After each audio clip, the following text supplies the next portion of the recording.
Welcome to the Caveman Sports Report. I'm your host, Mikey Mike, the Sports Podfather. On this show, we're going to be focusing on all the Caveman sports action. That means K through 12. Keep it here to learn all about the past, present, and future superstars of our Carlsbad Caveman Sports Nation.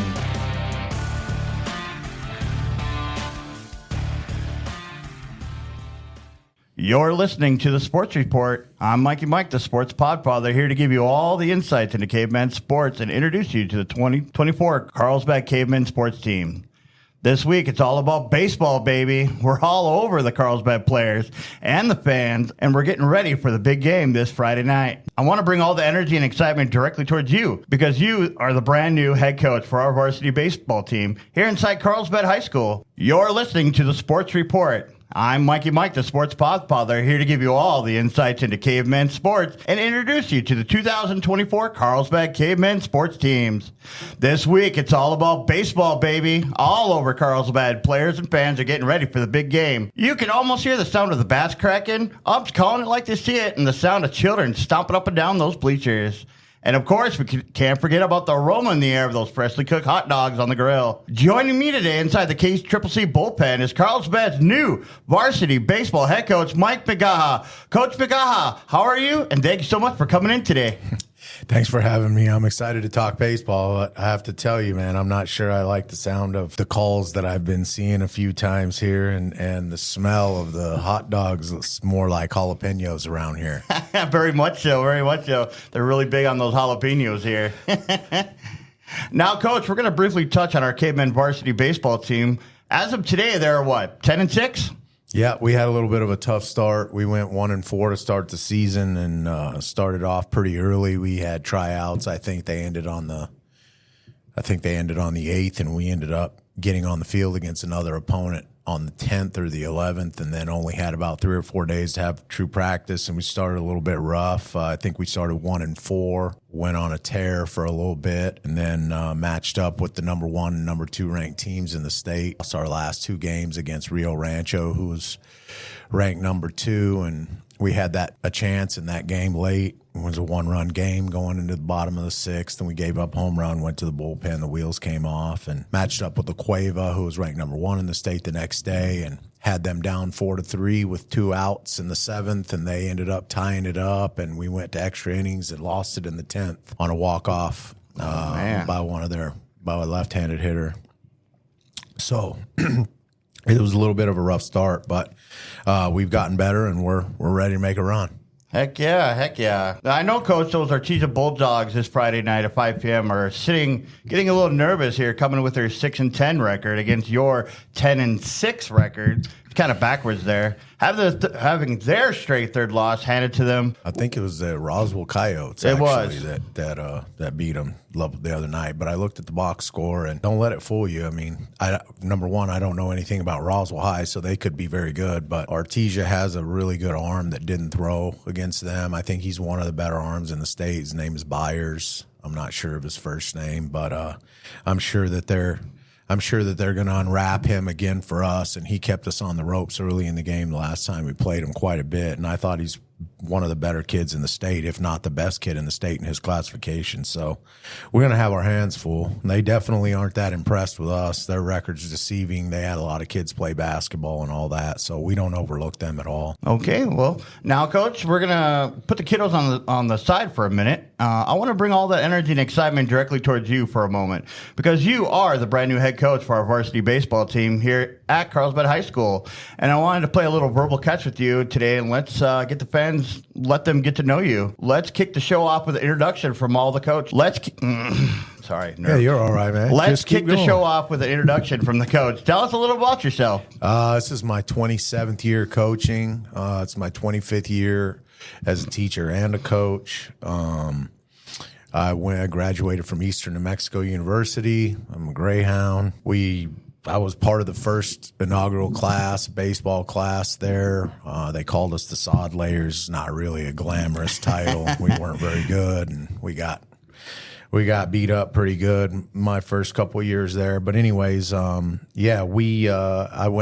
graduated from there, took a job at Portales High School as a volunteer, and I coached a couple of years there. Got an assistant job at Deming, New Mexico. Literally came out of happy hour the night before, went to sleep, woke up the next morning, got a call from the principal, asked if I wanted a baseball, football job and teaching Spanish. And I was like, well, I don't know anything about teaching school or any of that, but sure, why not? It's a paycheck. So I went to Deming, New Mexico, and ended up having my first child while we were there. His name is Cody, and it's not Cody May, is it? It's not Cody May. It's Cody McGaha. Gotcha. Yeah, he turned out to be a pretty good player himself. But we went to Haskell, Texas. From there, I was the head baseball coach there for a couple of years, and my best friend Brad Brunson was the athletic director there, and he needed that program some help with turning it around. So I helped him there for a couple of years, and then I went back home to Farmington, New Mexico, where I took an assistant job at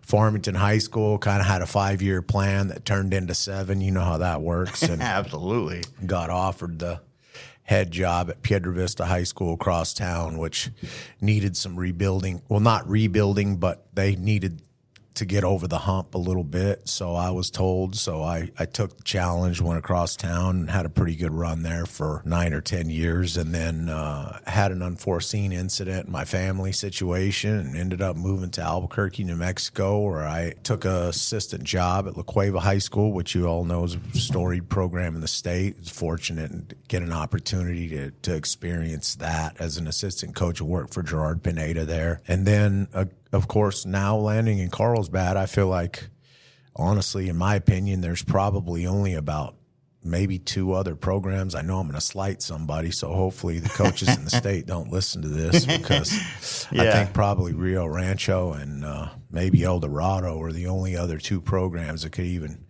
have a conversation about being in contention with the programs that I've been able to coach in. So Absolutely. So, Coach, when did you decide to become a coach, and what was your passion, your drive? When did you notice? I really didn't know. I worked at a finance company in Clovis when I graduated from Eastern New Mexico, and had a friend from San Diego who made a quick run over the weekend back home to San Diego, and he was actually coaching a Little League All-Stars there in Portales, and he asked me if I could help another buddy of ours that we played college ball with coach this team over the weekend, and so I agreed to do that. Unfortunately, he passed away in a car wreck on the way back to school, and they were left with no coach, so I agreed to go ahead and take him over, and I just, from that moment, I fell in love with it, and I just kept doing it, and I resigned from my job as a finance guy at the end of that spring, and went back to school servicing air conditioners and repoing cars and getting my certificate to teach so I could coach, and that's that. Very good. You know, I know it's a little stressful jumping on as a new head coach and coaching new kids. Tell us about a little bit of the stress there of coming on to a new program. You know, I think probably the stress is just anywhere you go, you have the fear of walking in and doing comparisons, and I just wanted to be intentional about coming in with a clean slate, and the kids that I was inheriting having a clean slate, and not ever trying to look backwards and constantly just trying to look forward. I preach to the kids every day that they need to exist where their feet are, and that they can't be depressed about a past they can't change, and there's no reason to, dwell in the anxiety of what they can't control in the future. And so I've just tried to embody that myself as I approach those kids. And I think that's probably the stress part, is because obviously in your head, when you come in and you have 25, 27 years of experience, you wonder, why in the world are they doing these things, or why in the world don't they do these things? And the answers to those questions really aren't relevant, other than just trying to understand the kid and why they are where they're at. But really the relevance is just, okay, I've identified, here's where you're at, here's where I'm at, here's the end goal, here's the end game. And then the stress part is just trying to figure out, put the puzzle pieces together to get there. Understood. Coach, over the years, I've had some pretty powerful speeches brought to me, with middle school and high school and stuff like that. Has there ever been like a motivational speech that you really liked and kind of use? I definitely don't use it, but there's a couple. One of them is a locker room tirade by Augie Garrido.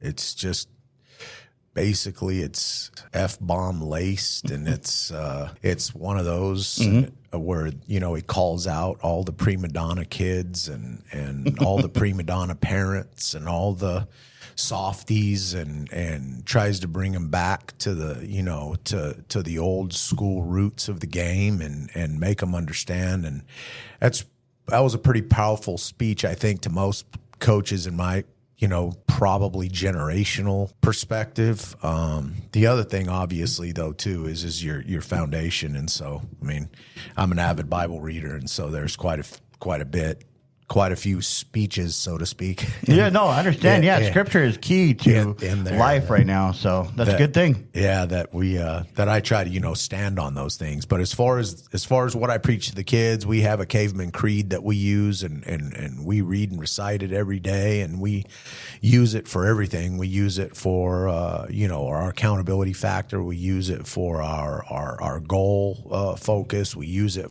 approach to the day. We use it for everything. So that I would say that if there was a speech that we use, it would be the Caveman creed, and the kids actually drive that. But those are probably the best answers I could give. And I wish I could give you the Augie Garrido thing. It's a lot more fun than the answer I gave. That was right. I really appreciate that Scripture. A lot of times religion's left out of the game, or people stress, leave God out of the schools or whatnot. But me personally, I feel that's really important to have. So I think kudos for you. I think that really what I've tried to do is completely remove religion and make it more about just the Scripture and the words that the promises that we have, and help the kids understand that. Things aren't always going to go your way, but we've been given promises, and unless you know them, you can't apply them, and you can't stand on them. And I guess that's what faith's made of. So that's right. Well, Coach, when I was a young lad, I got to go with my father and watch softball games. I always heard the coach hooting and hollering at someone or at the ref. Is there any past coaches that you can remember who were loud like that?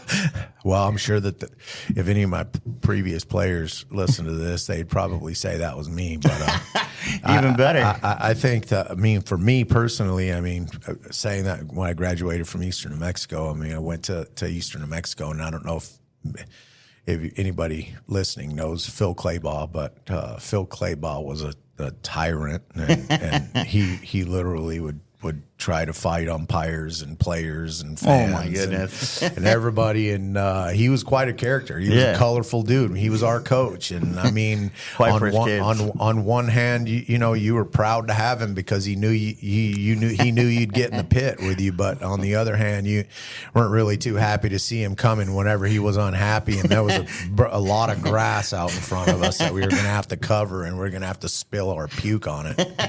Right.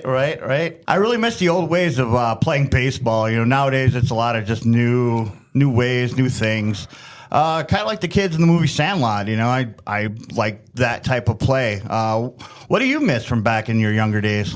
I think that you hit the nail on the head, and the Sandlot idea is more practice and less games. And I think from a guy my age, which I know would be a complete disagreement from a guy that's 20 years younger than me.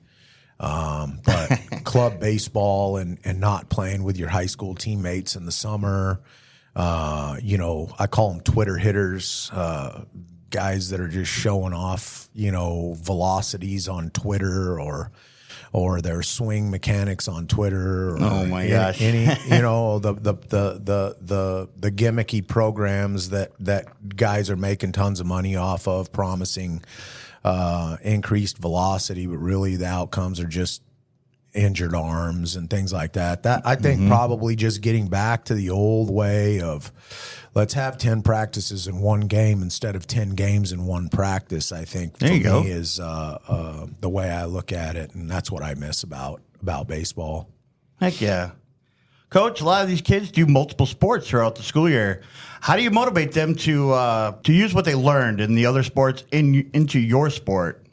I think for me, I particularly don't try to mention the other sports by sport. I just mention competition. So I think for me to utilize what they've learned in other sports is just basically, when you go against a guy that's bigger than you and you're a football player, you got to come up with some kind of a problem solving strategy that's going to get you from the first horn until the last one sounds. And I think from a competition standpoint, across the board, there's not a lot going on in a football game other than maybe a defensive back who has to run with a receiver, being relatable to an outfielder turning and running for a fly ball or something like that. There's no tackling, there's no blocking, there's no physical contact. That part of the game isn't.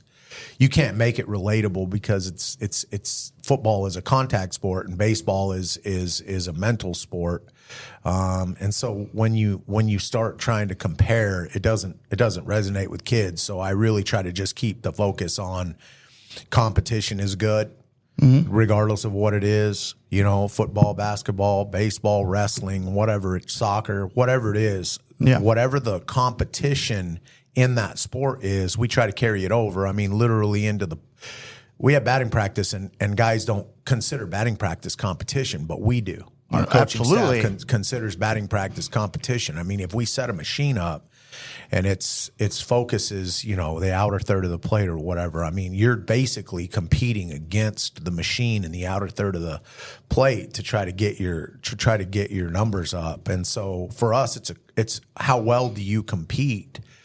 And that includes not versus another person. Right. So I think we try to use the other sports in that way. Like, if you're going to go out and run a 40-yard dash, you're competing against the stopwatch. Yeah, guy at the end. It's not necessarily against another person. And so you better run your heart out. I think we just try to use the other sports in analogies in those ways for competition purposes as opposed to actual applications. Okay. I really enjoyed that. A ton of past coaches held multiple roles inside the classroom. Where can the kids find you during the day? They'll find me in the third floor of the auxiliary gym where nobody ventures. I like it that way. And so if they got to find me, they definitely got to know specifically where I'm meets and bounds are on the map. I know these kids on your team have been playing a long time together. What about the new kids coming into the game for the first time in the first and second grade era? Any advice for the younger cavemen here in town? Absolutely. Take time off. Don't play year round. It's not healthy to play 180 games year round at 10 years old. It's not worth it.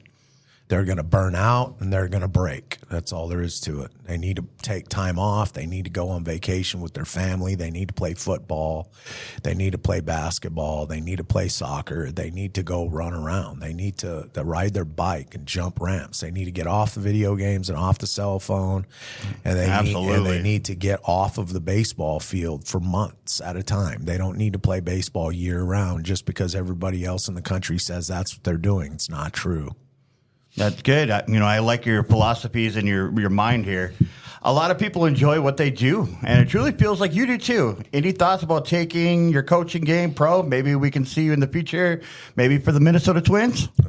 Probably not the Twins. It's way too cold Minnesota. But I wouldn't look down my nose at the Twins if they had a sufficient offer. I've actually had a couple of conversations in the past with a couple of teams I've scouted.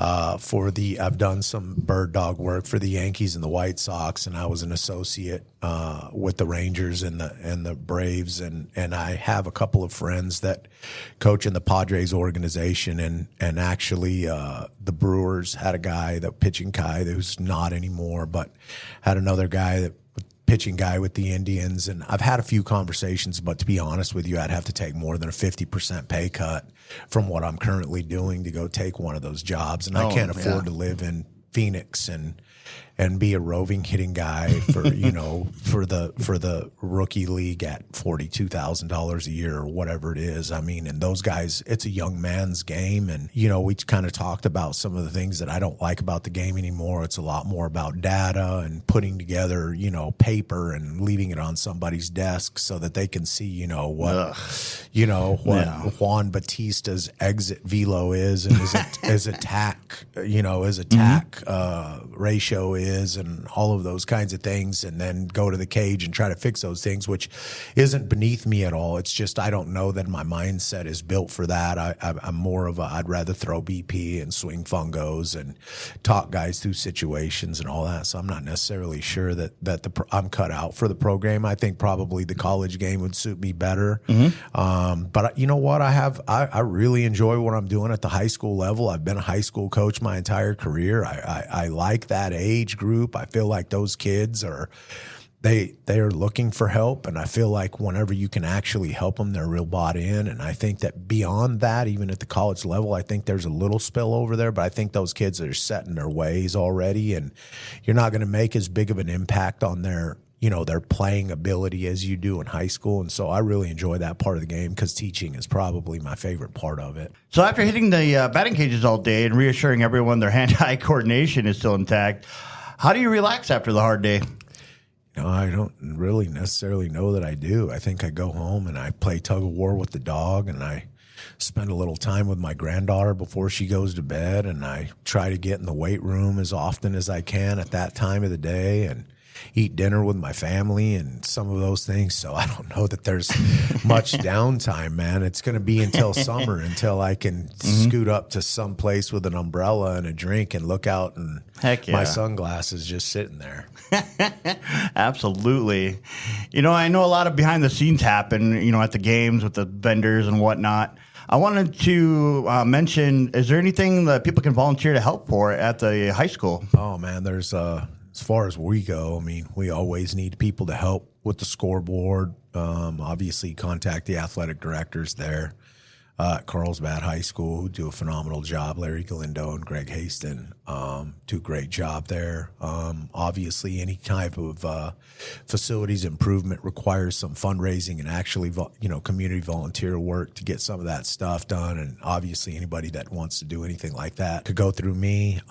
We need umpires in the absolute worst way, and it's crazy because, I go to these games every weekend and I hear all of the umpires in the stands squawking, but none of them take the time to actually go get the little certificate and get paid to do it. They just get up there and make the people who get paid to do its job miserable. So it'd be nice if some of those people would actually suit up and show up on a field so that our C team won't get their games canceled because there's not enough umpires in the county. And they can obviously contact me for the information for that as well. I mean, they get paid a decent amount of money. I mean, you go out there for 3.5 hours, 4 hours, and especially at the C team level, I mean, the maximum, the length is 4 hours, and it's $140 or something like that for 4 hours. So, I mean, it's not a bad after-school gig 2 or 3 times a week if you wanted to make that extra little bit on your truck payment and get that thing paid off in 2.5 years instead of 5. But